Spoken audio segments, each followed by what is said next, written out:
There was discussion as of late coordinated toward R&B artist Chloe Bailey of Chloe x Halle notoriety after she reported that her most recent single, How Can It Feel, for her impending presentation solo collection in Pieces, highlights vocalist Chris Brown.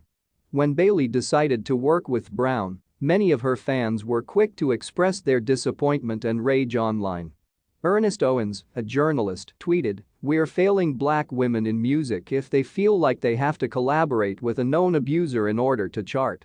Bailey has stayed calm in the midst of the kickback, however Brown answered in a progression of Instagram stories, saying that any individual who actually can't stand him, "For an error I made as a 17-year-old, if it's not too much trouble, kiss my entire whole ass."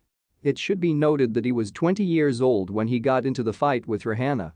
Brown continued his Instagram story by sharing screenshots of an article containing a list of other well-known men who have been accused of abuse, including Sean Penn, Mel Gibson, and a number of well-known white men. Brown questioned, "Where is the cancel culture with these white artists who date women who are underage and beat the fuck out their wives?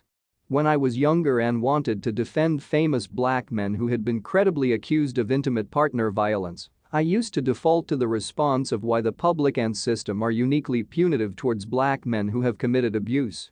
However, what exactly was the objective behind asking this question?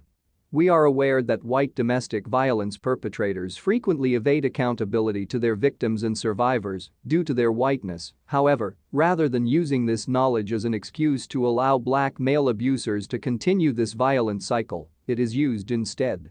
In the long time since Brown supposedly punched Peace and pushed his then-sweetheart Rihanna against their vehicle window, he has been blamed for misuse and simply broad horrendousness by others. He is accused of assaulting a woman in a nightclub in 2012, pushing her to the ground and tearing her knee ligament. According to Brown's probation officer, he was kicked out of rehab in 2013 for smashing his mother's car window. In 2014, he confessed to a 2013 quarrel that occurred while he was still waiting on the post-trial process for his attack on Rihanna. His female tour manager left in the same month that Brown's former male manager filed a lawsuit against him for assault, claiming that Brown had also threatened her with violence. In the same year, after Kalani, a singer, attempted suicide after being falsely accused of cheating on her former boyfriend, basketball player Kyrie Irving, Brown took to social media to mock her. Karich Tran, Brown's ex-girlfriend, was given a restraining order for 5 years in 2017 after she said Brown had physically abused her during their relationship and threatened to kill her and her friends. Love and Hip Hop accused Brown of the following in 2019. Atlanta star Tokyo uselessness of closing darker-looking ladies out of the club while he was there.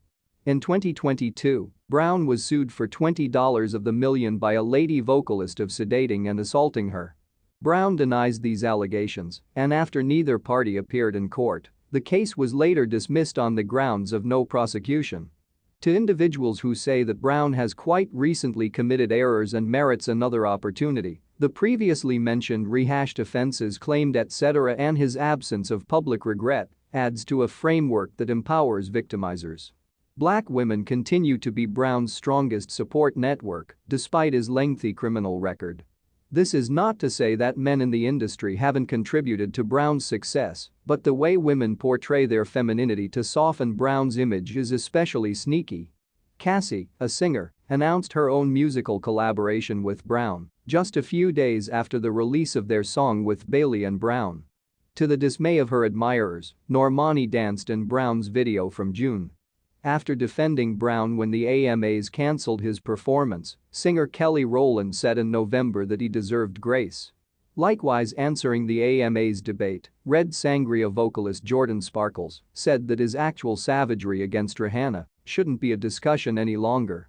R&B stars Her and Ella Mai have likewise worked with Brown. Thanks for watching.